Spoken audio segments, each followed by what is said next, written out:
சட்டுன்னு செய்கிற மாதிரி ஒரு முட்டைக்கோஸ் பொரியல் ரெசிபி பார்த்துருவோம். அதுக்கு ஃபஸ்ட்டு 1/2 கப் அளவுக்கு கடலப்பருப்பு எடுத்து மஞ்சத்தூள் போடாமல் வேக வச்சிடலாம்.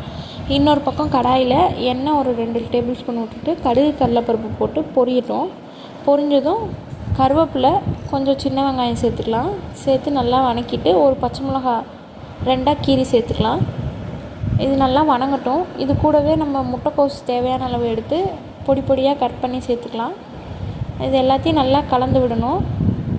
பெரட்டினோன்னே இப்போ இதுக்கு தேவையான அளவு நம்ம முட்டைக்கோஸ் வேகிறதுக்கு ஒரு 2லேருந்து 1.5 டம்ளர் அளவு தண்ணி சேர்த்துக்கலாம். சேர்த்துட்டு இது கூடவே உப்பு சேர்த்துக்கலாம் தேவையான அளவு. இப்போ நம்ம வேக வச்ச கடலைப்பருப்பையும் சேர்த்துட்டு நல்லா கிளறி விட்டுக்கலாம். இது கூடவே துருவி வச்சுருக்க தேங்காயில் 2 டேபிள் ஸ்பூன் சேர்த்து நல்லா கிளறி எடுத்துட்டோன்னா சுவையான முட்டைக்கோஸ் பொரியல் தயார். இதை நம்ம கடலைப்பருப்பு போடாமல் கூட நம்ம அதே மாதிரி மெத்தடில் செஞ்சுக்கலாம். தேங்க்யூ.